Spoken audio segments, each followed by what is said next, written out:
Good day, class. I'm Architect Adolf Vincent E. Vigor. I'll be your instructor for Architect 212 for wood and masonry construction. Okay. Before we start, I'd like to introduce myself, a bit of a background of myself. So I've been an architect for 10 years already, and I have 12 years of experience. I've worked for 5 years overseas, working for an international project management consultancy firm before I decided to become an instructor here at USTP. So I was an alumni here. This is where I took my undergrad degree in Bachelor of Science in Architecture.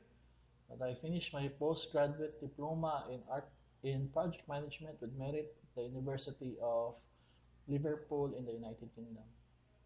With background, I'm a member of the Saudi Council of Engineers. I'm also an associate member of the American Institute of Architects. And lastly, and third is I'm also a full member of the Royal Institute of British Architects in the United Kingdom. Now, before we start our formal lecture on the different methodologies of construction, uh, especially in wood and masonry. So I would like to introduce you first to the design and construction methodologies here in the Philippines. Because it is important as future professionals that you are aware of what is happening in the building industry of our nation so that you will know where are the areas that you must improve. Okay? To do that, we're going to discuss about the handbook on wood building design and construction in the Philippines. Okay, so this was developed by the uh, United Nations, and the International Strategy for Disaster Reduction.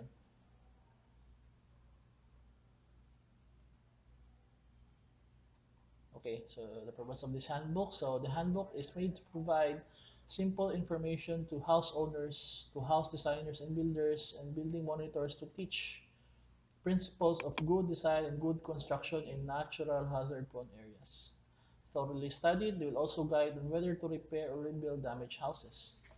The descriptions are followed by a code of minimum standards for construction of houses to ensure quality and sustainable building.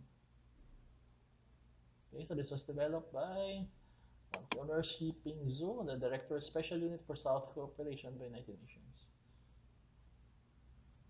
Then Salvanio Businio, United Nations Secretariat of the International Strategy for Disaster Reduction. Then by Joachim Lange, the German Technical Cooperation Country Director for the Philippines and the Pacific. Okay, so let's begin with foundations. For design principles, foundations, okay, this is important. So foundations, a safe house must have a strong foundation. The ground under the building has to bear the weight of the house. If it is a weak soil, the foundations must be made stronger. If the house has more than one floor, the foundation must be made stronger. The foundations are best when continuous under the house. So one thing you must always remember, class, that when you are building a house or a multi-story building, is that it has its own weight. Concrete has weight, steel has weight, and the people moving within the structure has weight. So it has impact on the soil below. So therefore, in order to have a strong house, a good house which can which can withstand disaster, it has to have first strong foundation. So the questions: is the building built on sand, rock, or clay? So foundations, the design of foundations differ on the type of soil the house is standing on. Is it made of clay? Is it in a rock? Or is the place made out of sand? So those are the things you must consider. Then soil for a good foundation that can carry the weight of a house must be well drained so that it is dry and not waterlogged. So this is particularly important, class. Before you start, you must understand the soil type. Um, if it is wet or if it's dry, because there are some soil types when you the first 1 meter after digging, there will be water. So before constructing, you must verify first, okay, with your structural engineer, and you must conduct soil tests on the different portions of a property. Okay, that is why, class, when you create details or design, you must not make what you call this. You must not make details, standard details, which should be repeated across a variety of projects. It means that when you design a house or a building, it must be designed and built specifically for that location. Okay? That is the purpose why the owner will hire you. That is the purpose why the owner will hire professionals to do his or her building. Okay? So that is your job. Okay? Sometimes architects, designers, and engineers, they fall into the pitfall of using the same standards across a number of different projects. But I want you to put in your mind that when you design, you must design a building specifically made for that location. Okay? Not only in terms of structure and its strength, but also in terms of its planning. So, waterlogged soil can become liquefied in an earthquake, turn to semi-liquid, so the structure sink into the ground. Okay, that's why you must be careful with soil that is really wet. Okay, especially that we are in the Ring of Fire in the Pacific, earthquakes are common here in the Philippines. So if the area is wet, the soil is wet, must have it checked by a geotechnical expert or geotechnical engineer and your structural engineer, and have the soil tested to avoid sinkholes. Uh, it might be very expensive at first when the side of the owner, but in the long run, it is a preventive cost so that the owner will no longer spend millions in the future. Okay, this is an example, class, of a bad foundation. Okay, look at this structure. So you're just using CHB, and then the water is wet, and when you look at it, the construction methodology is not really good. Okay, it's dirty, it looks dirty and unorganized. So the house is being built in a swampy, waterlogged area. As the foundations in the foundation trench was dug, it is filled with water, so the builders dropped dry sand and cement into it. Then the first row of blocks were located on top of this mixture. This foundation is permanently with soil are inadequate and also be weak when impacted by external hazard. Okay, so the problem, class, is if you use this kind of foundation, this house or structure mm, will have problems in the future. Though, if you look at if there will be an earthquake, there's a tendency for the water below this one to liquefy and become sinkholes. At the same time, if there are additional earthquake or typhoons, this is not strong enough to hold the structure itself. Okay, so CHB and this very thin concrete posts, they're not enough,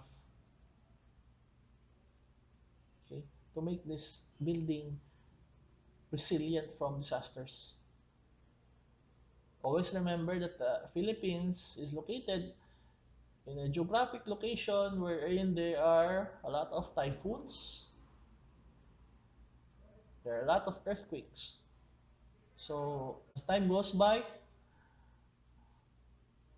the soil of this area will become wetter.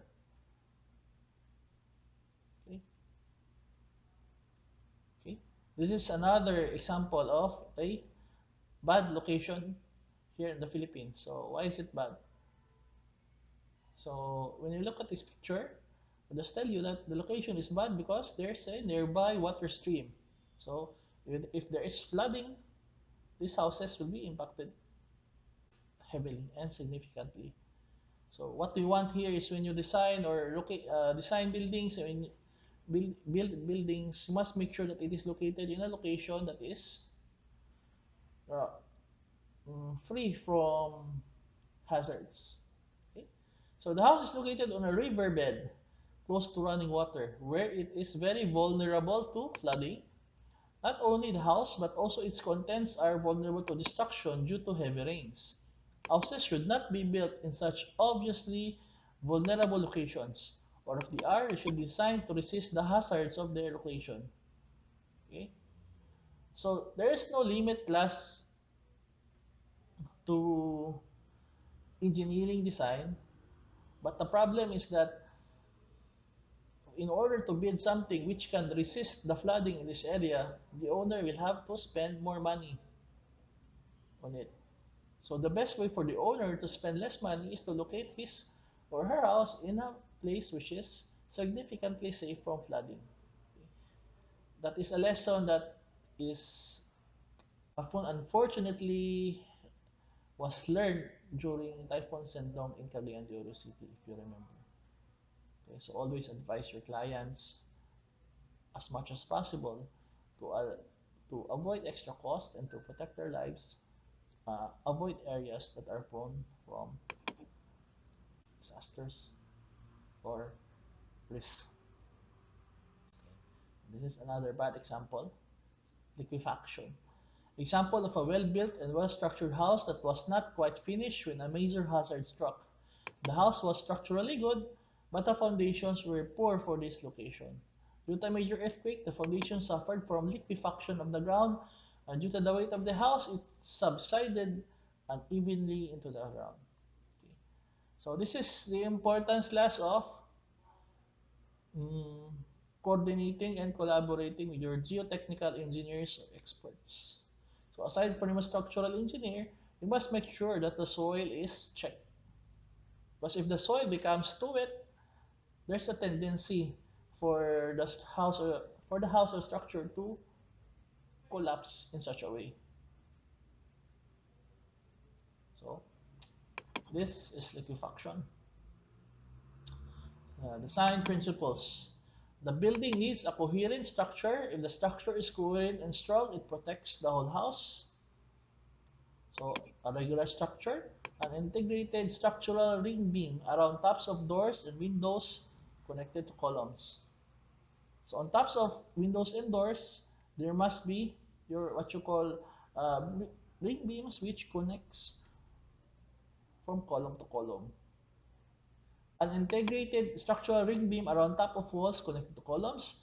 Triangular gable end walls must be structurally supported. So this is a common design here in the Philippines, but as future architects, I think you can do much better design. So this regularly structured building is able to withstand the impact of hazards. Notice the structure of columns and floors which are all joined to each other in a regular format.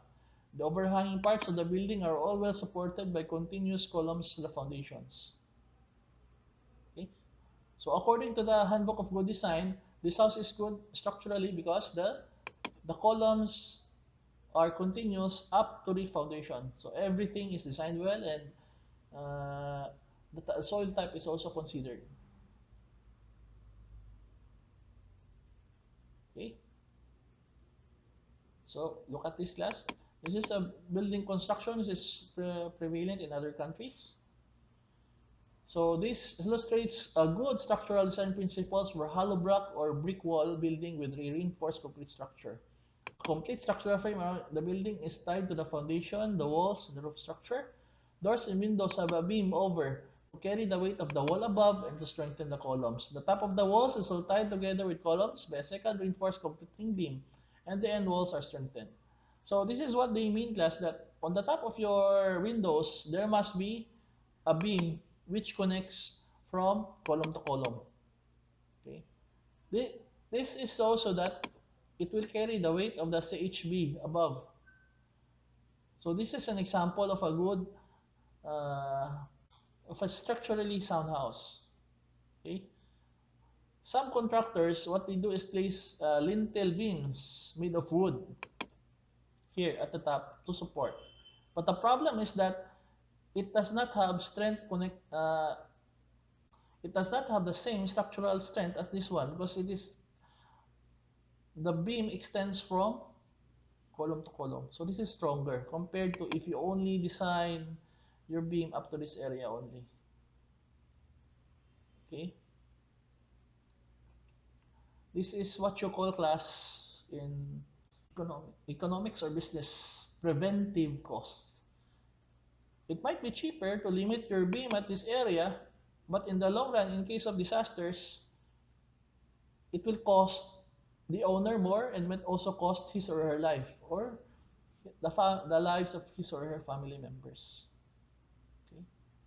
Always remember, class, that more expensive, what you mean, cheaper does not usually mean that it is for the highest and best use of the property. Okay, this is another example of a good structure. This is a well-structured house that follows all the above design principles. Notice the good foundation, the good structural framing the building, and the two-ring beam connecting all the ring elements at the top of doors, windows, and at the top of the walls. Gable and walls also strengthened with reinforced concrete.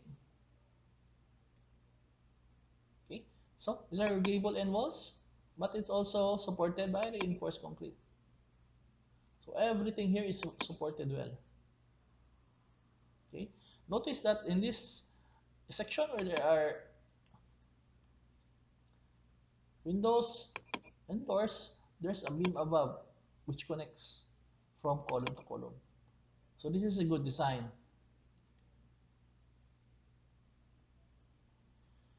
Okay, so let's study this common house. This is a common structure or house prevalent in the Philippines. So why is this an example of a structural practice? When you look at it, class, there are no columns. So you're just using CHB all throughout the structure without structural support. Now, there's a tendency here for the CHB at this part of the window and the top of the doors to collapse in its own way during earthquakes. So this is dangerous. Okay. So the are something that you will not see immediately, but it will be very visible in times of calamities like super typhoons or earthquakes. So, as our future architects, as future designers, as future professionals of the building industry of the Philippines, class, it is your duty to make sure that when you design buildings or construct something, it must adhere to sound principles. So, this is the current state of our country right now that I want you to correct when you're already practicing out there. So this is an example of a bad structural practice. This house has no structural columns and no ring beams to hold the structure together. There are no columns at the corners or within the walls. And there are no ring beams at the top of doors and windows or at the top of walls. This building will have little resistance to being destroyed by any impact from nature, like an earthquake or storm. Okay? Now, okay, so this is something that is commonly happening also in the Philippines. So the example of a full structuring of a house. So before we read the description, let's just analyze the picture first. So why is this poor? Firstly, look at the columns. I don't think this is a column at all. It's very thin. And I think the reinforcing elements are too small. So for additional reading class, I want you to read some provisions of the Natural Structural Code of the Philippines so that you'll know The size of the minimum sizes of reinforcements and its number for columns. Because right here and now, this is dangerously weak. So this is an example of a poor structuring of a house. The columns are very poor and with concrete poured in stages after the walls were built up and the concrete has not fully covered the steel so that reinforcing will rust. The columns are too small and the steel is too close together. The concrete was not tamped to ensure good compaction. Columns should not be made to fit within the thickness of the wall because there is not room properly to cover the column reinforcement with concrete. Now, if you want columns, class, this is the same thickness with your walls, coordinate well with your structural engineers. This kind of column does little to give a house structural strength. It would be better to have a proper column at the end of the wall on the right. Okay. It would be better to have a column here. One problem, class, is that this steel here will rust over time. And once rust will start, it will eat the entire steel reinforcements. So meaning in the future, God forbid that there's an earthquake, there's a tendency for the structure to collapse. Okay? Now, another example of a structure which is not good. Look at this closely. So what's missing? What's missing again are the structural elements. Okay? Again, the use of full CHBs without structural reinforcements, without reinforced concrete, is dangerous here in the Philippines. Because we are in a location that is in the ring of fire, therefore there are earthquakes and there are super typhoons occurring almost regularly. Another example of a house which has too little structure to brace the walls against lateral forces. So if there's strong wind, the wall might collapse. This is a common construction fault with hollow blocks. The columns are inadequate, too small, and poorly constructed. There should be a reinforced column between the door and the window. When the forces of nature strike this house, it will progressively deteriorate and be hard to repair. Okay? So in the beginning class, the owner might be happy that he or she built a house that is cheap.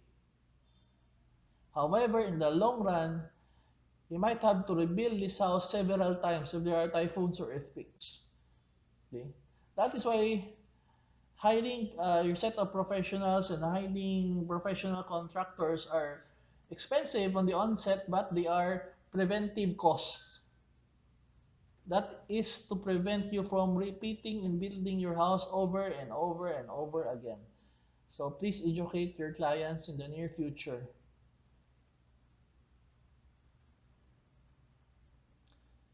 So according to this handbook, this is a good structural practice. Why? Because you can see that there is support for the hollow blocks placed at the top. Then at least you can see at eye level or ballpark level that the columns should be continuous up to its foundation. Okay? That is why the reason you're placing a beam here, class, at the top of your windows and at the top of your doors is to support the weight of the hollow blocks here. Okay? So this house is significantly stronger than the one we showed earlier. Just like this. This is dangerous. It's something that you must avoid in your projects at all costs.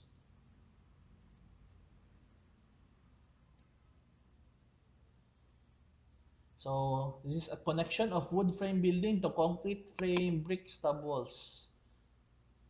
So this is an example. It is essential that a wood frame structure mounted on a concrete frame stub wall must be fully anchored together. A bracket, as shown above left, made of non-corrodible metal must be cast into the bearing structure to provide a structural connection for the whole wall through the foundation. The wood column must be bolted to the bracket as shown, and the bracket must be fully secured into the concrete as shown on the right. So if this is a wood to concrete connection class, so this one here will be your steel bracket free, which is corrosion free or rust proof. You're going to embed it inside your concrete. You're going to pull concrete, and then at this area, this is where you're going to insert the bolt to connect the wood. Okay, and this way, this is stronger compared to just placing and connecting your wood directly to the concrete. So you must have a steel bracket like this. Okay, so notice the design here. It's not just straight, but there's an anchor here at the bottom. Okay, that's to give additional strength to the structure. To verify this class, you must ask your structural engineer, you ask for the computations of your structural engineer. Okay. P. Joining walls to roof structure. Join walls and roof to strengthen each other. Column reinforcement should protrude from the top of concrete columns and be bent around roof trusses for structural strength, or roof trusses should be strapped with metal ties to the wall structure. Exposed metal should be painted with rust-proof paint to prevent corrosion. So this is a common thing. Because especially if you have a project near the sea, there's a tendency for the metal to be corroded if the project is near the ocean. Okay, so look at this class. This is a concrete beam and a concrete column. So the wood is connected via steel anchors and through bolts. Okay, I hope you'll remember this connection when you do your details. So this is an illustration of a binding roof truss to the building structure. Roof trusses must be constructed over columns, and for a concrete column, the reinforcement should protrude at the top and bend over roof trusses to join the roof structure with the wall structure. Metal straps or plates can be used for this role, particularly where the building structure is made of wood. Okay. For example, in this one class, this is a good example of a column steel reinforcement built bent over roof truss to tie house structure to the roof structure. This is an essential detail in areas subject to earthquake and to winds. To keep the roof on the house when a natural hazard strikes the structure, such exposed steel should be painted with rust-proof paint to minimize corrosion. Okay. So what happens, class, if you just place your wood trusses on the top of your concrete beams without doing this or without securing it with a steel bolt or tie? There's a tendency if a strong wind is coming that the wind will take your entire roof structure and will be sent flying away far. It's also a hazard not only to yourself but also to your neighbors and the community, as people might get hit if your roof structure will fly. Okay? This is important always to remember, class, because we are in a country wherein typhoons and super typhoons pass by regularly every year. Okay? So, like this one, this is a steel truss connected to a concrete beam. So, concrete roof beam. For example, for good roofing practice, steel roof trusses are connected to columns through welding of truss members to column reinforcing steel and purlins are welded with ties to roof trusses. This will hold the roof firmly on the house in storms or other hazards from nature. Okay, that like this one. So it's welded properly. And the steel is also painted with red oxide.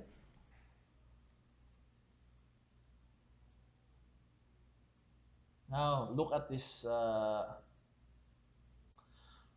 wooden truss to concrete connection. For example of incorrect roofing practice, the roof structure is good. Okay, it is good just by looking at it. It is made, but no connection is made between the roof trusses and the building structure. The roof is resting on the top of the walls and subject to moving with high winds or other forces of nature. So the trusses class in this example are just resting above the concrete columns. So this is what I told you earlier, that no matter how heavy you think your truss is, when winds raging at 90 kilometers or 90 miles or 90 kilometers per hour coming from a super typhoon, it has a tendency to topple down this entire without a strong connection to your concrete columns. The wind has a tendency to carry this one and send it flying away. So another design principle, number 4, tying walls to building structure. Walls tied to columns to prevent them from falling. Okay? Walls must be tied into the building structure that they do not move separately from the forces of nature which impact them. Wall ties should be hooked into the wall structure. Okay? This is an example of a good practice. This is an illustration for a wooden frame building where metal ties, this one, are used to tie wall materials to the main structure, the building steel wall ties, and to be at a maximum of 40 centimeter spacing. Okay? It's also an example. Okay? Now, why is this a good example of wall ties? Cast into columns to connect the walls with the building structure. Okay? If you notice, class, these protruding structural elements here will be connected to the horizontal reinforcements of your hollow blocks at every 3 layers. Okay. Now, there are some countries, class, who which does not do this practice. It is because their countries, they have less hazards, geohazards like earthquakes. For example, in my experience in Saudi Arabia, the concrete hollow blocks there are very strong that it's not that when you hold it, it won't crumble down. The hollow blocks here in the Philippines, when you hold one and then you accidentally drop it, it will crust, it will crumble. But in Saudi Arabia, it is as hard as stone. But when they pile those hollow blocks, they don't have horizontal reinforcement every three layers as we do here. It's because they are far away from earthquakes. Unlike here in the Philippines, you must make sure that there always be protruding structural elements from your columns to make sure that the walls will be connected to them. Okay, so these are the result. If there are no ties, there's a tendency for the entire wall to just come down since it has lesser strength. For an example of what happens when walls are not tied to columns. The main part of this building withstood the forces of nature striking it, but the one floor extension collapsed. The column should not resist the force of nature in the walls of this house extension because of the lack of ties between the walls and the columns. The one floor part also lacked a strong structure. Okay, like this one. Okay. So if there are no horizontal bars every 3 layers, there's a tendency that during natural calamities, earthquakes, that this might happen. So these are things that you must always avoid class in your projects because it is very costly for the owner to repair if this happens. Okay.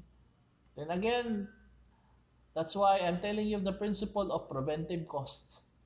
You must design the building in such a way that the owner will no longer spend again for its reconstruction during calamities. Number 5, the roof truss ties. Flexible but strong roof trusses enhance safety. Okay. The joints of wooden roof trusses need to be bolted together and tied with metal straps to provide flexibility but not collapse under the forces of nature. Metal roof trusses must be welded together to purlins and welded to wall reinforcement for strength. Okay, just like this one. Okay, the members are joined together by a metal strap, then it's bolted. Okay, so this wood construction is stronger.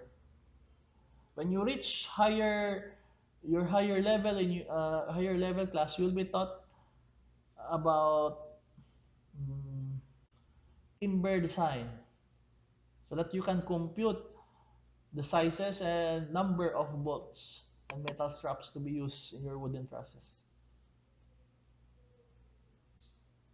So this illustration shows the metal straps tying together the different elements of the roof structure and its joint and roofing that may be held together when affected by extreme forces of nature.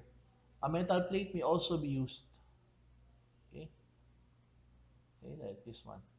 So even if you're going to this nail together, this is really important class, the plate and the bolts to give further strength. Okay, I think this was already shown earlier that this is a good roofing practice. Another, the sixth design principle, cross bracing of walls and roof. The walls and roof need bracing against lateral movement. So in order to resist lateral forces, walls and roof structure need cross bracing at all levels, particularly if it's a wooden structure. This is a major principle in the construction of traditional houses. Okay, so like this one. If you notice that, I think uh, when you look at it using your look at it first time, you can say that this is designed well. But what makes the structure stronger are this cross bracing. Okay, so it makes the structure even stronger. So this is an example of a cross bracing system for the walls, roof, and also for the columns under the house for a wooden house structure. The cross bracing system provides strength against lateral forces so that the building does not collapse sideways, but it is held together. This is a system used in traditional houses and needs to be continued in modern houses. Okay, this is a traditional house in the Philippines. So this is a good practice. Why? Traditional Batanes houses, which have stood through many storms and earthquakes, are well structured and supported with good corner columns and have good arches over doors and windows to bear the weight down their sides. The solid stone wall and a good foundation provides resistance to lateral movement. So this is a traditional house in the Philippines. And seven, the drainage principles. Drainage plans are essential to good house design. 1. A high rainfall area requires a drainage plan for roof water to a common drain. Levels of the drainage system need to be included on plans so that rainwater flows away, does not form puddles, and breed insects around houses. Drains should be covered or bridged where necessary to allow access over them for people and vehicles. Drains should have a V form at the bottom to reduce accumulation of water if levels are incorrect. Okay, so especially class here in the Philippines where there's an unusually high concentration of rainfall because it always rains, especially when there are typhoons. So it is essential to design your house to have a good drainage system. House elevation and location safeguards house and contents from flooding, landslides, and flash floods.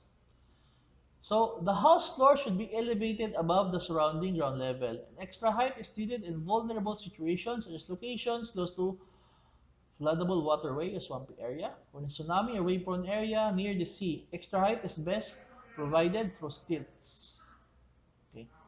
Now, class, in order for you to determine what that extra height should be, you must have a knowledge of the history on what is the highest water level. What is the record for the highest water level in that area during flooding? Okay. The houses are located away from places subject to landslides, where soil may move down to steep slope. Debris flows where soil, gravel, and rocks may be washed rapidly down by heavy rainfall and flash floods. So this is a good house elevation. The house is built in a low-lying area vulnerable to flooding, but it will sit on stilts. Hopefully, these stilts were based on historical data of the highest level flood level in the area.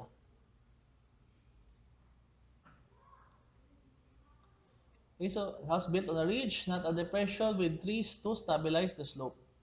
Okay, you notice last is the foundation here is strong, and then the area here is surrounded by trees. Then build away from a stream bed or a gorge. So this is a stream bed, is located in a higher. Built on a bank above a river valley. If this is the river valley, it should be higher. Then built on a higher ground near the sea. If this is the sea level, it should be built on a higher ground, but it should be solid. Okay. Sometimes guys, these engineering principles are just common sense. So these are the guidelines on where to build. These illustrate principles for locating houses in safer places that house the contents will be less likely to suffer disaster. Okay.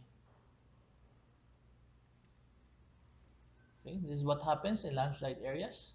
If you look at your house here, there's a tendency that it will flow over non-compacted field soil. So this is still dangerous less.